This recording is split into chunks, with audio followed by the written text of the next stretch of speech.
O sea, el hecho de que el día de mi cumpleaños de 5 años mi papá nos subió a un coche, nos llevó a un aeropuerto y de ahí nos llevó a Europa, eso es totalmente cierto, porque esos son los hechos que ahí están, ¿no? ¿Qué sucede adentro de nosotros? ¿Cómo lo vemos? ¿Cómo lo vivimos? ¿Qué pasa en ese inter?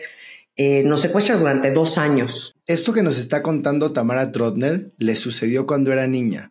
Su padre se la llevó a vivir a ella y a su hermano fuera de México durante varios años sin el consentimiento de su madre. Durante el podcast nos habla un poco del proceso detrás de la publicación de un libro o de un audiolibro. Inclusive nos dice cómo todos nosotros podemos desarrollar nuestra vena creativa. Y finalmente nos da pautas para poder leer libros que pueden ser más retadores y de esta forma poder incursionar en literatura un poco más compleja. Yo soy Ricardo Mitrani. Y yo soy Jack Goldberg y esto es De Dientes para Adentro. De Dientes para Adentro, escudriñando las grandes historias de nuestros pacientes. Bienvenidos a este episodio de Dientes para Adentro, donde estamos con Tamara Trotner.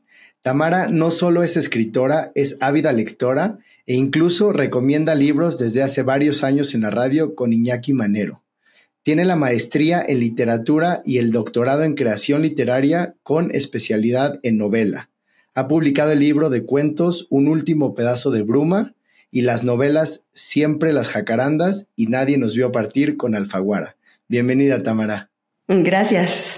Bienvenida, querida, y no podemos empezar este episodio sin compartirte una anécdota muy interesante que acaba de ocurrir justo antes de que llegaras. Nuestro último paciente del día nos preguntó, porque vio el setup del podcast y nos dice, ¿y a quién van a entrevistar ahora? Y justo le dijimos que tú eras nuestra invitada.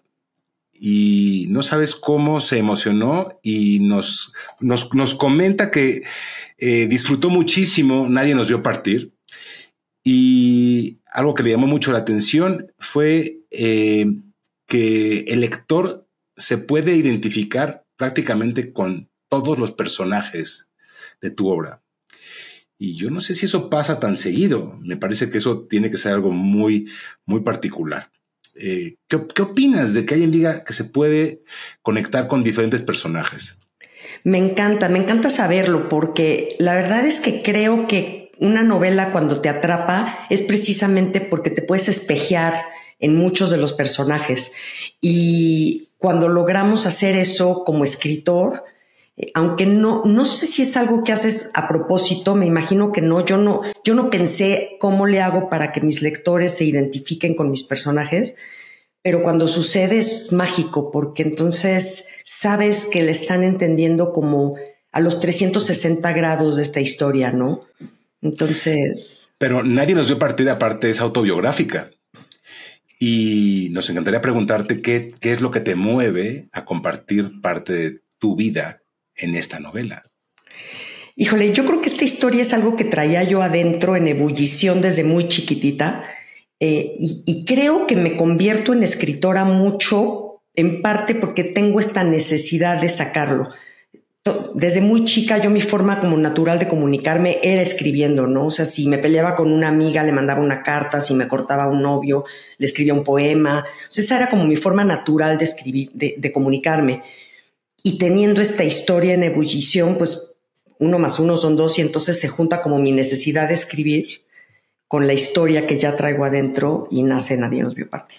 Para los que no hemos tenido el placer de leer Nadie nos vio partir, cuéntanos así como el elevator pitch de en qué consiste y por qué hace esta historia tan íntima y especial para ti.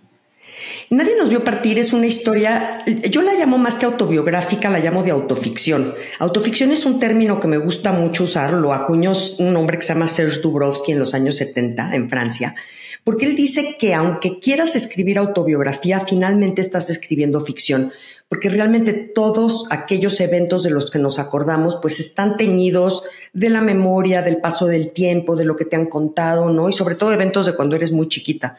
Esta novela sucede cuando yo tengo 5 años y básicamente es una historia, cuando me han dicho descríbemela en una palabra, yo les digo es una historia de amor, definitivamente. Lo que pasa es que el amor pues tiene todos estos matices medio malentendidos, ¿no? Que de repente se convierte en celos, de repente se convierte en posesión, de repente se convierte en venganza. Sí, salen del amor, pero ahí están medio malentendidos. Y es una novela en la que básicamente un papá decide secuestrar a sus hijos para vengarse de su esposa. Cuando hablas de este término, ¿cómo dijiste? Autoficción. Autoficción. Pienso un poco en este quote de García Márquez que dice que la vida no es como fue, sino como uno elige recordarla, ¿no? Entonces ahí es cuando uno también pues le va poniendo cosecha, quizá no exactamente como fue, sino como se imagina que fue, o se imagina que pudiéramos también diseñar o esbozar a los personajes con un twist, ¿no? Claro, es lo que te imaginas, porque además, si en este instante, ahorita estamos aquí los tres, si en este instante sucediera algo, cada uno de nosotros recordaría algo distinto, ¿no? Tenemos esta manera de ver la realidad enfocándonos en lo que a nosotros nos está sucediendo. Entonces, estoy segura, los dos personajes de esta novela somos mi hermano y yo, mi hermano 4 años más grande que yo, somos a los que secuestra mi papá. Y platicando con mi hermano después de que publiqué la novela, en algún momento me dijo, es que hermana, yo no me acuerdo de esto y otro. Le dije, hermano, escribe tu novela. Me dijo, ya la escribí y se llama Todos nos vieron partir. y dinos algo, Tamara, entonces esto sí te pasó a ti en realidad, ¿fueron secuestrados cuando tú tenías 5 años?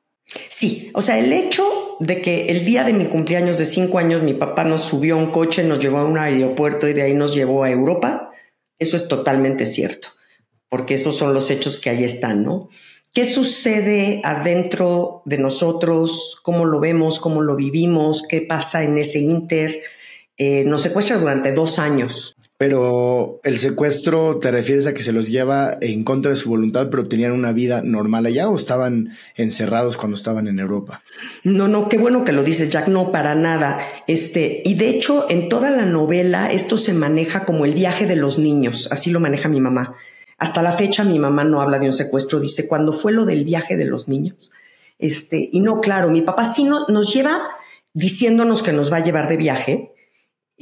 Estamos muy emocionados porque vamos a ir de viaje y eventualmente empezamos a preguntar a dónde está mamá, por qué no estoy de regreso, y pasa 1 mes y pasan 2 y pasan 5, y a dónde está mi perro, y a dónde está mi nana, ¿no? Las cosas y mis compañeros de la escuela.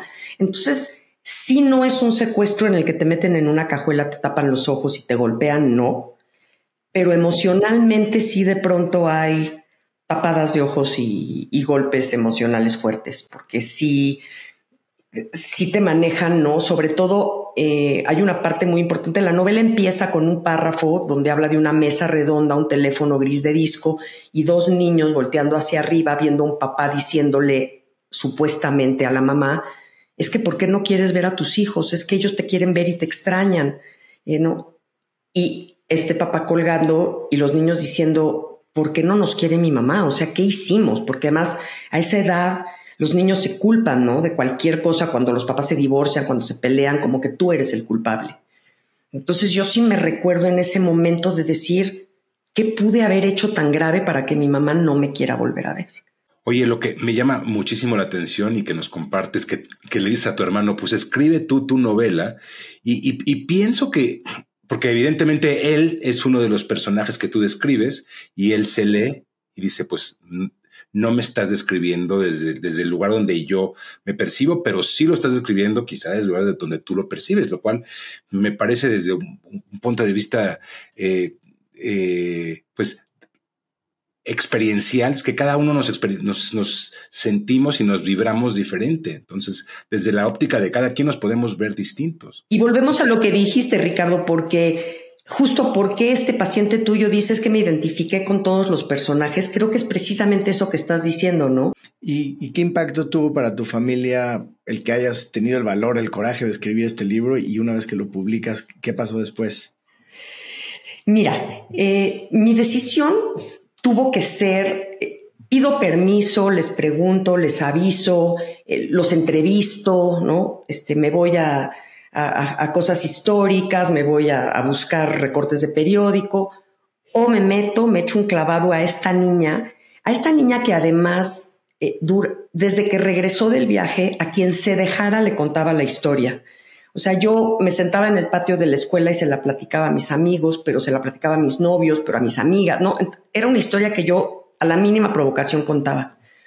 Cosa que me ha sorprendido mucho porque me acabo de enterar que mi hermano nunca se la ha platicado prácticamente a nadie.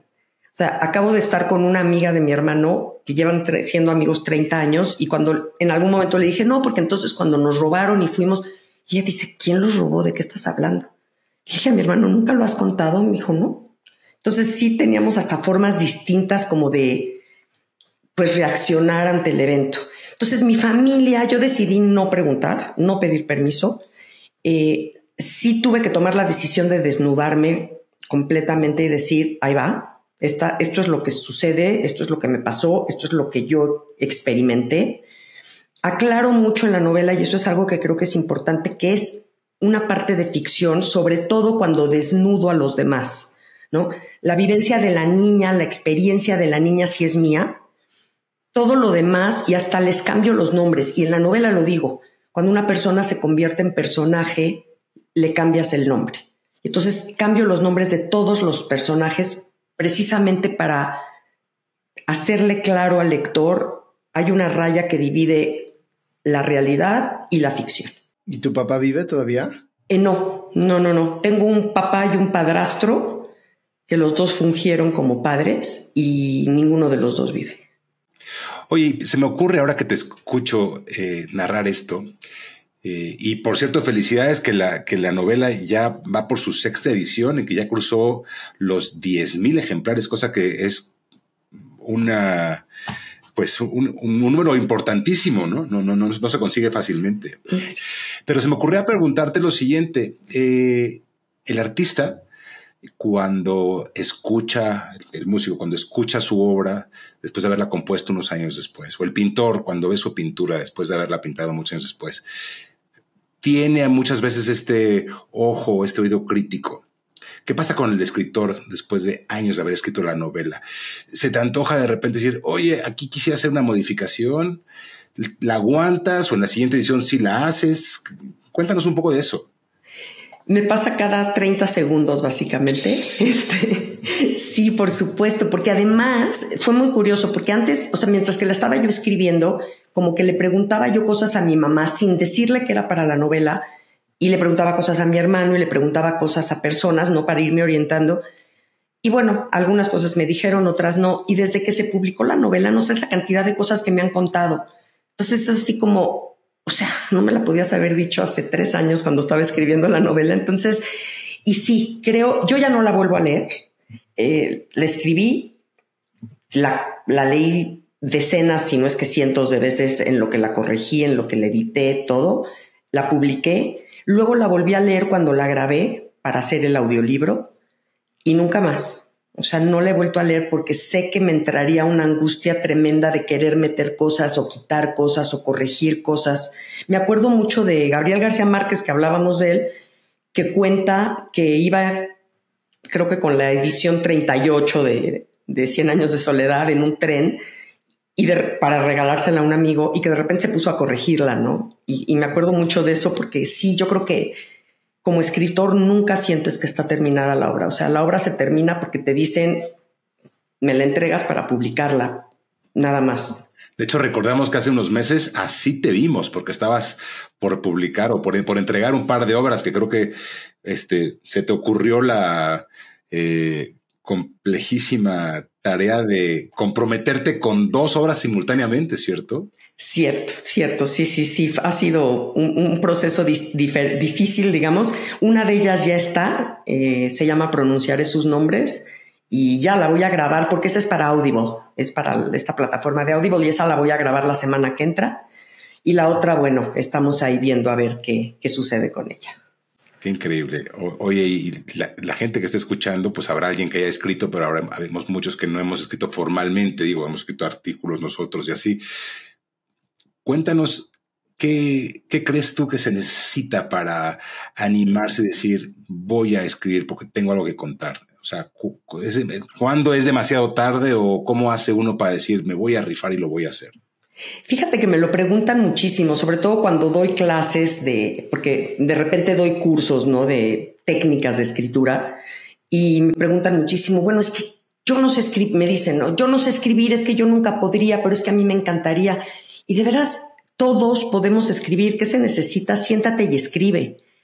Ahora, siéntate y escribe es escribir y van a salir cosas increíbles y probablemente sea muy catártico. Creo que la literatura es de las artes, la creación literaria es de las más catárticas. De hecho, en psicología hay muchas técnicas, ¿no? que se utilizan con los pacientes a través de la escritura. Pero lo que yo les digo es siéntate y escribe. Ahora, para que eso se convierta en literatura, sí. Ten un taller, ten un maestro, estudia, lee muchísimo. No creo que pueda existir un buen escritor que no sea un buen lector. Eso definitivamente. Sabemos que la mayoría de los artistas tienen rituales como para pintar o para escribir. ¿Tú tienes algún ritual o tienes algún espacio o algún momento en el cual te gusta hacerlo? Tengo un espacio en mi oficina, me siento, está mi computadora, me siento ahí. A veces pongo música, a veces no, depende en qué esté la escritura.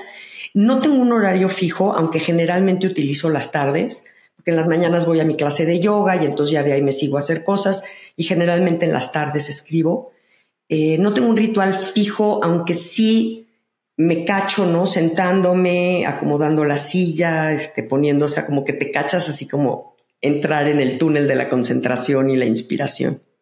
Pienso en esto que dice Jordan Peterson, que escribir es la forma más eficiente de pensar, ¿no? Cuando nosotros podemos pensar una idea, pero es hasta que no escribimos, cuando no concretamos nuestras ideas. Sí. Y entonces es que son distintos como escalones, ¿no? Yo veo mi novela, veo Nadie nos vio partir y si me voy hacia atrás, Join the Dots, del que hablaba Steve Jobs en algún momento en un discurso, ¿no? Te vas hacia atrás en esto, ¿qué te llevó a esa novela? Y por supuesto, Ricardo, por supuesto que te das cuenta que fue un proceso primero de pensamiento, de asimilación, para mí de platicarlo, de contarlo, de hablarlo, y mientras que lo vas hablando te van cayendo estos 20 y dices, es que iba por acá. Y después escribir notas. Yo todo el tiempo tengo un cuaderno en mi bolsa y sí, se me ocurren cosas de repente así, algo que te detona la inspiración, que puede ser cualquier cosa, ¿no? Una conversación en un restaurante, una película, una frase de un libro. Y entonces escribes y de ahí te sigues. Eso es lo que como que detona la creatividad. Lo que pasa es que tenemos que estar como muy ávidos de recibirlo. Y esto que decía Picasso de la inspiración, o sea, la creación es 1% inspiración y 99% talacha. Es totalmente cierto, ¿no? Tienes que sentarte y hacerlo. Pero sin ese 1% de inspiración no sale. Y un Picasso que fue uno de los artistas más prolíficos, ¿no? Si alguien chambeó, fue Picasso, ¿no? Totalmente, sí. Ya quisiéramos, ¿no? Tener la cantidad de obra de Picasso. Una pregunta, Tamara. Cuando estás, tú has estado como partícipe y estás en la radio y en ferias y nos preguntábamos cómo es que México, que se dice que cada vez se lee menos y pues esta mercadotecnia de las librerías Gandhi, ¿no? Que es tan espectacular y que nos mueven para leer un poquito más, tiene una de las ferias más importantes de libros en Hispanoamérica y en el mundo. Sí, de hecho, la Feria Internacional del Libro de Guadalajara es la segunda más grande del mundo después de Frankfurt, pero es la primera más grande en recepción de público en general, porque Frankfurt es más bien para editores. Y a quien no haya ido a Guadalajara, la Feria del Libro es un evento, es una fiesta. Además van los más grandes escritores cada año. Yo les digo a mis compañeras escritoras cuando estamos ahí que somos como niños chiquitos en Disney, ¿no? De ahí está Mickey, ahí está, ya sabes, ahí está Paul Auster, ahí está, te corres y sí, te mueres de la emoción. Es padrísimo, es un evento muy, muy lindo y yo no creo que en México se lea menos.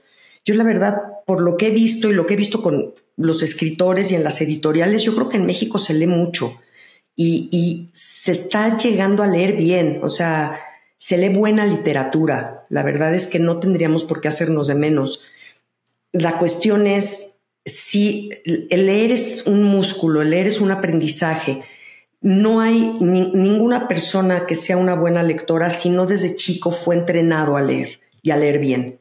Y eso es lo que creo que nos está fallando en México. Fíjate qué interesante que digas que en México se lee, porque tanto Jack como yo tenemos la impresión de que, pues que no se lee tanto.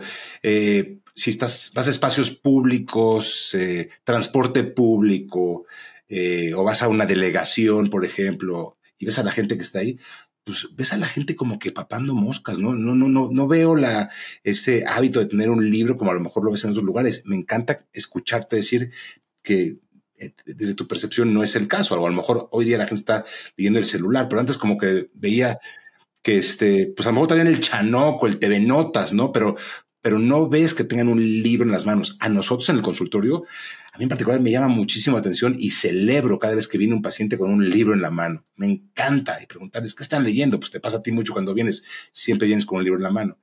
Pero no es la norma. Yo diría que son menos. ¿Ya qué opinas?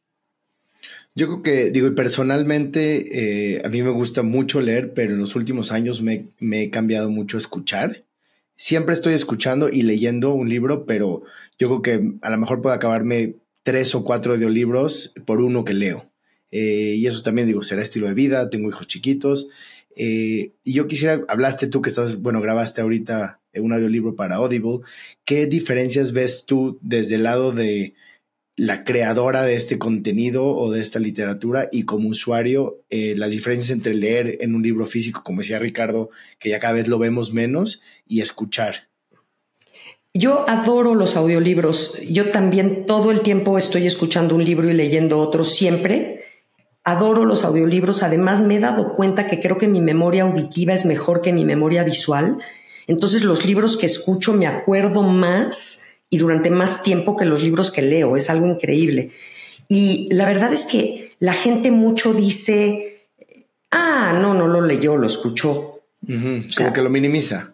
Como que lo minimiza, como que lo hace de menos. Y yo digo, ese libro maravilloso que escribió este gran escritor, ahí está, ¿no? Ahí está. Y muchas veces incluso contado por el escritor. Entonces yo para nada lo minimizaría. Yo digo que si esa es tu forma de leer, adelante, mucho mejor eso que nada. Ahora, si puedes hacer las dos cosas como por entrenamiento también.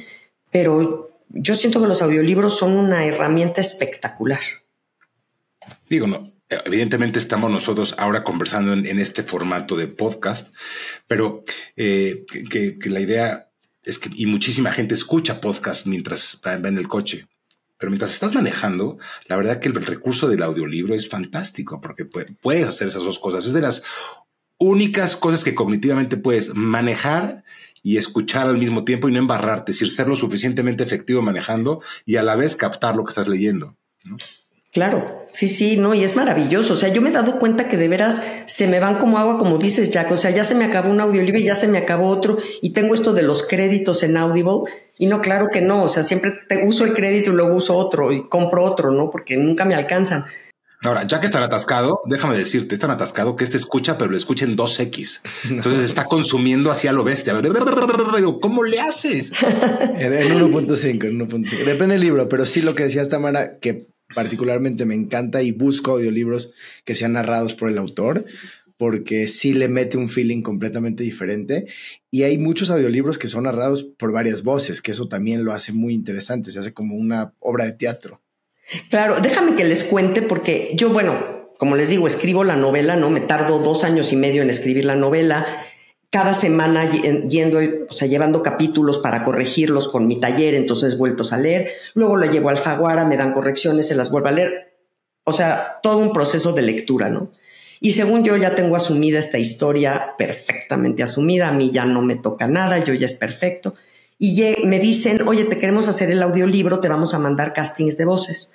Les digo, oigan, a mí me encanta escuchar audiolibros leídos por el autor, ¿por qué no lo hago yo? No, padrísimo, hazlo tú. Y llego, me siento así en una cabina como estoy ahorita, empiezo a leerlo y me suelto llorando, pero así me le desbarranco al pobre productor. Y le dije, por eso querían a un profesional, ¿no? Y me dice, no, tranquila. Y los que lo han oído, yo no lo he oído, pero los que lo han oído me dicen que sí se me nota la voz cortada. Y esa parte es la que creo que ningún actor de voces podría hacer con un libro. un libro leído por el escritor trae la víscera del escritor. Claro. Justamente nuestro querido productor, Juan Luis Pons, acaba de sacar su libro que se llama Más Storytelling y Menos y a mí qué, y también él tuvo la oportunidad de grabarlo y comentábamos eso con él, que el poder grabar su audiolibro pues lo hace aún mucho más especial, y definitivamente yo coincido contigo que que se te corta la voz y que a veces subes de tonos porque estás contando lo que te tomó 2 años y medio escribir, entonces hay mucha más pasión que un narrador profesional. Claro. Me imagino que a la hora de grabar el libro, pues sí habrán de repente tomas, ¿no? Cuando estás tú leyendo y que dices, híjole, aquí le falta un poquito más de punch, ¿no? Y la realidad es que, bueno, la figura del editor es tan importante en la escritura de un libro. Yo me pregunto si existe esta figura cuando uno graba un audiolibro. O sea, hay alguien que está escuchando, una especie de productor que dice, oye, aquí como que valdría la pena que pauses un poquito más, deja esta idea como que marine un poco más, métele un poquito más de punch. Sí, claro, totalmente, porque además acuérdate que grabar un libro te toma 4 o 5 días de 4 horas por día. Entonces, por supuesto que estás grabando y a lo mejor llegas al día siguiente y lo dices en un tono un poco más bajo, le metes menos o empiezas más fuerte y luego te equivocas, hay ciertas palabras que no dices tan bien o dices muy rápido. Entonces, como funcionó conmigo es que grabamos todo, de repente me detenía el productor y me decía, a ver, espérate, regrésate así. Y luego el último día me dijeron, a ver, vuelve a grabar esta palabra, vuelve a grabar este párrafo, empieza desde acá, ¿no? O sea, para ya como que hacer todas las correcciones. Pues qué buenos tips nos das, porque quiero aprovechar este espacio porque Ricardo y yo estamos emprendiendo un nuevo proyecto en el cual vamos a escribir y hacer un audiolibro. No podemos darles muchos detalles porque está en proceso, pero ya te buscaremos, Tamara y Juan Luis, para que nos ayuden con su experiencia, pero estamos muy emocionados y obviamente lo publicaremos tanto en el podcast como en nuestras redes para que todos los que nos escuchan ahora puedan ver el otro lado de Ricardo y yo escribiendo y narrando un libro que nos tiene muy, muy emocionados. Ay, felicidades. Bueno, muero de ganas. Qué padre. Qué buena idea. Pues a mí se me ocurre preguntarte si nos puedes compartir algo que te ha pasado. Pienso un poco, escuché a Malcolm Gladwell decir, una vez que tú escribes un libro ya no te pertenece y las interpretaciones y lo que la gente lea de esos libros pueden alejarse muchísimo de lo que tú intentabas expresar. Y tienes como escritor que soltar y dejar que cada quien, es como cuando alguien va a un museo, ve una obra de arte, que esa obra le hable al que está ahí frente a ella o al que está leyendo y que le diga lo que quiera. Me encantaría que nos platiques de alguna ocasión donde alguien te habló, bueno, te nos dijiste de tu hermano, desde luego, pero alguien ajeno a ti que te dijese, oye, esta intención, esto que hiciste por mí al escribir esto, que te hable de algo que en tu cabeza es completamente ajeno, pero que te sorprendió. ¿Nos puedes platicar algo? Claro, miren, a partir de mi libro nace en pandemia, cosa que fue al principio un shock, ¿no? Porque llevas años esperando la presentación del libro y ponerte tu vestido y y de pronto pandemia, me dicen vas a presentar en Facebook Live. No sabía yo que era eso, obviamente. Y bueno, empieza la pandemia y empiezan los clubs de lectura. Y estos clubs de lectura maravillosos en donde decenas, a veces son 10, a veces son 20, a veces son 50, a veces son 100 personas están con tu libro, que lo leyeron, ya lo analizaron y se dieron ellos cuenta en los clubs de lectura que si invitaban a los escritores íbamos felices al club de lectura, sobre todo porque es por Zoom generalmente. Entonces he tenido clubs de lectura de todo el mundo y eso ha sido increíble porque he tenido, no sé, 150, 160 clubs de lectura y entonces imagínense la cantidad de gente que está en ese momento sentada opinando sobre tu libro, cosa que antes no le sucedía a los escritores, ¿no? Tú sabías un poquito qué opinaban, pues allá arriba los críticos, tus editores, 2, 3 personas que se te acercaban. A ver, pero te tengo que preguntar, 160 sí. Clubs que se han juntado para estudiar tu libro. Sí.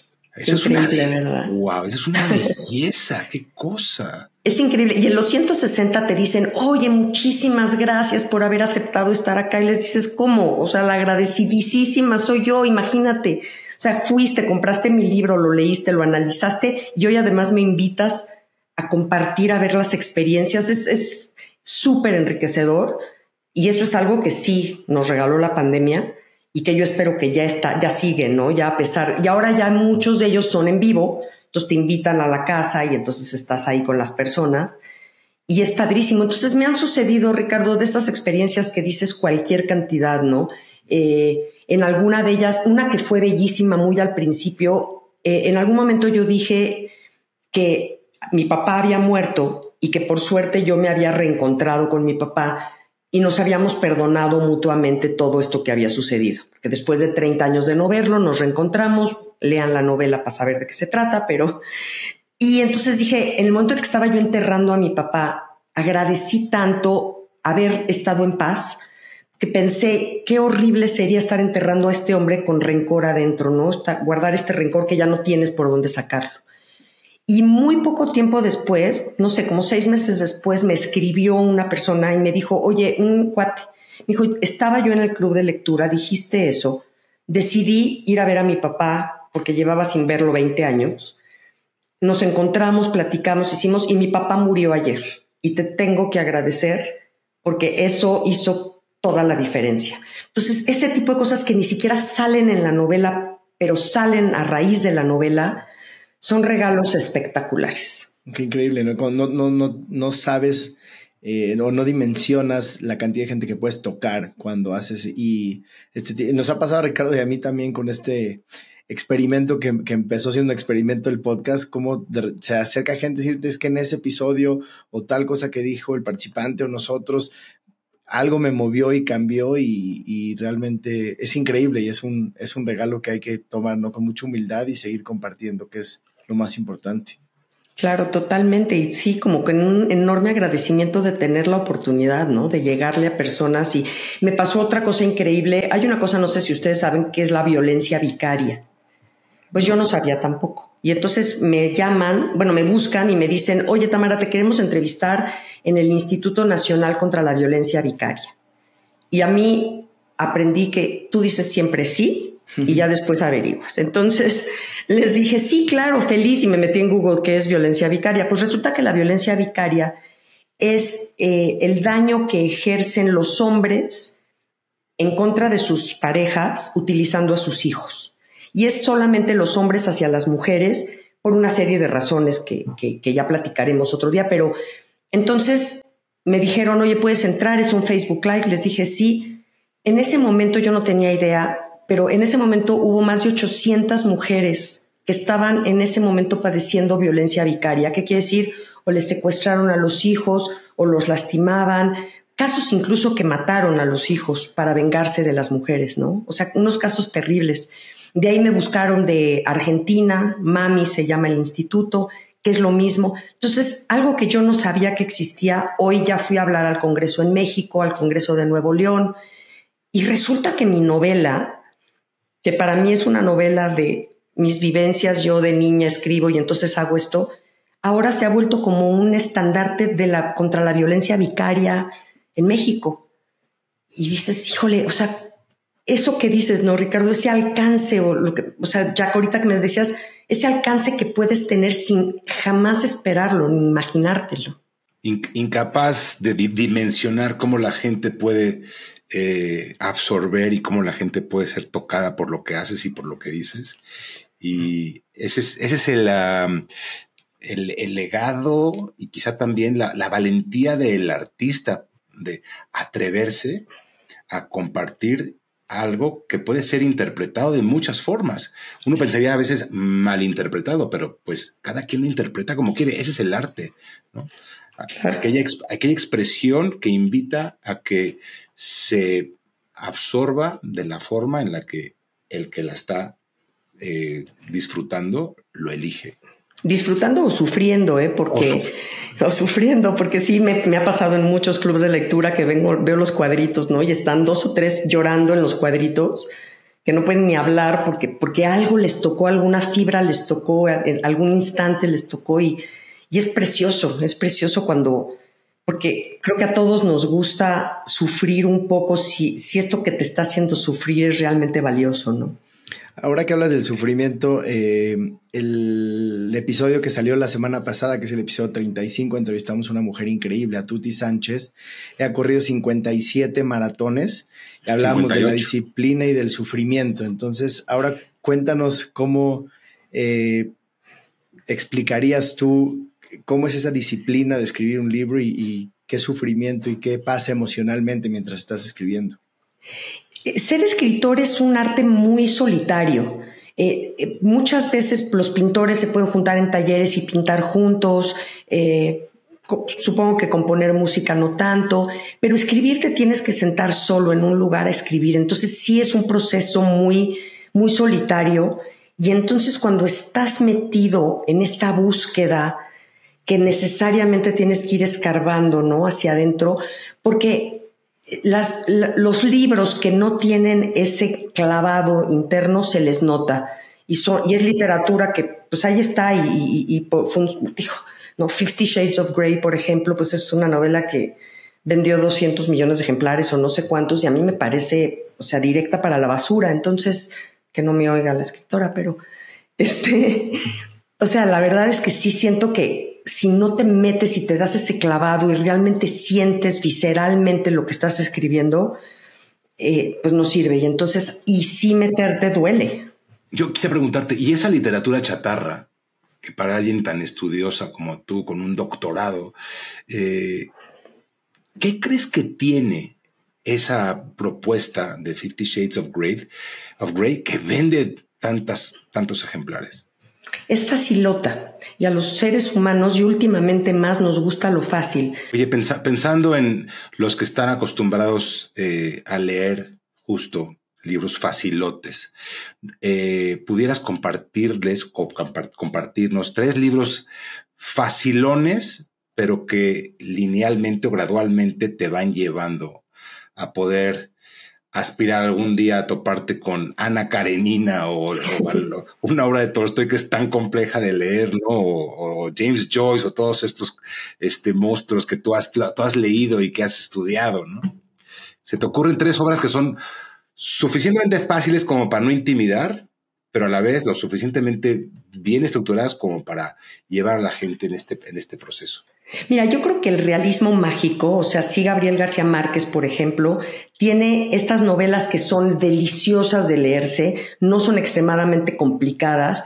Crónica de una muerte anunciada, por ejemplo, me parece una gran manera porque es chiquita, es fácil, te va llevando de la mano y es pues literatura de la más alta calidad, ¿no? Isabel Allende, por ejemplo, me parece una escritora maravillosa. La Casa de los Espíritus es una novela fuera de serie.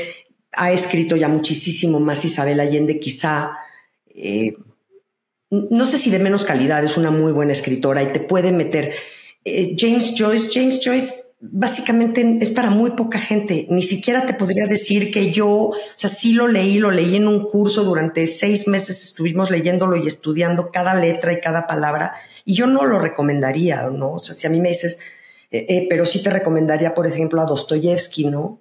Crimen y Castigo me parece una obra espectacular que cualquiera que quiera ser un buen lector tendría que leer, pero sí, como dices, tienes que ir pasando por niveles, ir fortaleciendo este músculo de la lectura, irle entendiendo y irle agarrando para luego llegar. Stefan Zweig es otro escritor que tiene biografías maravillosas. El mundo de ayer, que es su autobiografía. Son libros fáciles de leer, son libros que tienen un lenguaje muy fácil, muy tranquilo, no tiene grandes vueltas de tuerca y te van a apasionar. Y yo te aseguro que cualquiera de estos libros lo empiezas y no lo vas a poder dejar. Y nadie nos vio partir, es uno que he oído por ahí. Con 160 clubs de lectura que lo hayan ya estudiado y que lo hayan compartido, me parece que es increíble y de corazón te felicitamos. Es para nosotros un orgullo que nos acompañes el día de hoy, que nos compartas parte de lo que ha sido tu viaje. No sabes cómo te agradecemos el que estés con nosotros. ¿Alguna última idea con la que quisieras dejar a la gente reflexionando y pensando? Una invitación patente a leer, algo que se te ocurra que pudieras compartir. Mil gracias, la agradecida de veras soy yo. y me encanta estar acá. Además, yo le tengo miedo a los dentistas y los consultorios de los dentistas, así como, y hoy entré como rockstar, así de, entonces nunca voy a volver a entrar con miedo a este consultorio, así que eso se los agradezco mucho. Pero mira, yo creo que todos los seres humanos somos artistas y creo que se ha así como dividido, ¿no? Ellos son los artistas allá arriba y yo soy aquí abajo el fan o el admirador. Y yo soy fan de muchísimos escritores y otros escritores de otros y de pintores y de todos. Creo que todos los seres humanos tenemos esta capacidad de crear arte y es solamente cuestión de decidir a dónde queremos poner esta creatividad. Y puede ser en preparar una rica cena, o puede ser en hacer un lindo dibujo, o puede ser en tantas distintas cosas, o sea, todas las actividades que cada uno de los que nos están oyendo hacen. O sea, ustedes son artistas de los dientes. La verdad es que lo hacen de una manera espectacular y creo que lo que divide al artista del artesano es la pasión con la que lo haces. Entonces, todos los que nos están oyendo ahorita son artistas, nada más métanle pasión y van a crear arte. Gracias por tus bonitas palabras y por este último mensaje. Tamara, para la gente que nos está escuchando, que quiere saber más de ti o contactarte, ¿cuáles son tus redes sociales o cómo te pueden contactar? Sí, en las redes sociales estoy como Tamara Trotner, en todo estoy en Facebook, estoy en Twitter, en Instagram. Perfecto, pues ya saben, vayan a escuchar y a leer los libros de Tamara. Y pues Tamara, muchísimas gracias por tu tiempo, gracias a todos los que nos están escuchando. Recuerden que esto es de Dientes para Adentro, cada lunes sacamos un episodio nuevo, así que nos vemos la próxima semana. Muchas gracias. De Dientes para Adentro, escudriñando las grandes historias de nuestros pacientes.